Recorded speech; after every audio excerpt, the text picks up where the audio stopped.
السلام علیکم ورحمۃ اللہ وبرکاتہ۔ باوضو سونے کی فضیلتیں کیا ہیں؟ جو انسان رات کو باوضو سوتا ہے اس کے لیے کتنی فضیلتیں ہیں۔ جلیل القدر صحابی حضرت انس بن مالک رضی اللہ تعالی عنہ فرماتے ہیں کہ سردار دارین تاجدار کونین صلی اللہ علیہ وسلم نے ارشاد فرمایا کہ جو مسلمان باوضو سوئے اور اسی شب میں انتقال ہو جائے تو اس کو مرتبہ شہادت کا نصیب ہوگا، یعنی جو وضو کر کر رات کو سویا اور اسی رات میں اس کا انتقال ہو گیا تو اس کو شہادت کا مرتبہ حاصل ہوتا ہے، نصیب ہو جاتا ہے۔ اولیاء اکرام فرماتے ہیں کہ جو شخص ہر وقت باوضو رہتا ہے تو اللہ تعالیٰ 7 چیزوں سے اس کی عزت افزائی کرتا ہے، یعنی عزت و افزائی فرماتا ہے۔ نمبر 1، فرشتوں کو اس کی صحبت میں رہنے کی رغبت ہوتی ہے۔ نمبر 2، اعمال لکھنے والے فرشتوں کا قلم اس کے لیے ثواب لکھنے میں مسلسل جاری رہتا ہے۔ نمبر 3، اس کے تمام اعضاء تسبیح کرتے ہیں۔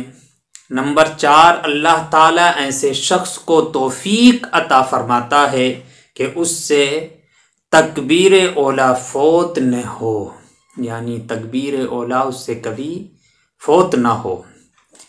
نمبر 5، سونے کی حالت میں بھوت پری کے نقصان سے وہ بچا رہتا ہے، اور یعنی اس طرح کے بھوت پری کے نقصان سے بھی وہ بچا رہتا ہے، فرشتے ایسے شخص کی حفاظت کرتے ہیں۔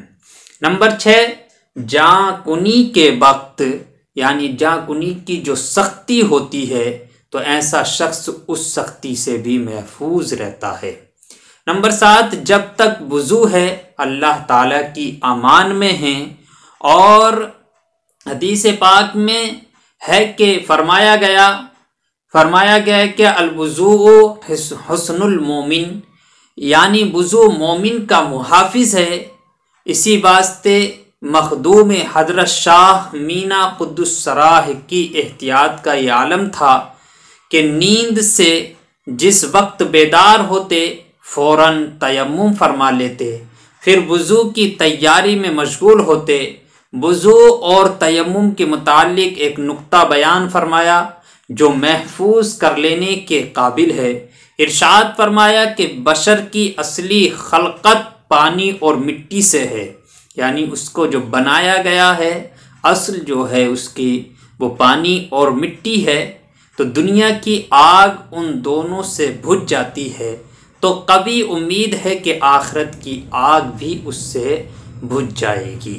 تو ہمیں اس طرح باوضو رہنا چاہیے، اور باوضو اگر نہ بھی رہ سکیں تو رات کو سوئیں تو ہمیں ہر حال میں وضو کر کر باوضو ہو کر سونا چاہیے، کہ باوضو سونے میں فائدہ ہے کہ اگر رات کو اسی رات میں انتقال اگر ہو گیا تو اللہ تبارک و تعالی ہمیں شہادت کا مرتبہ نصیب فرمائے گا۔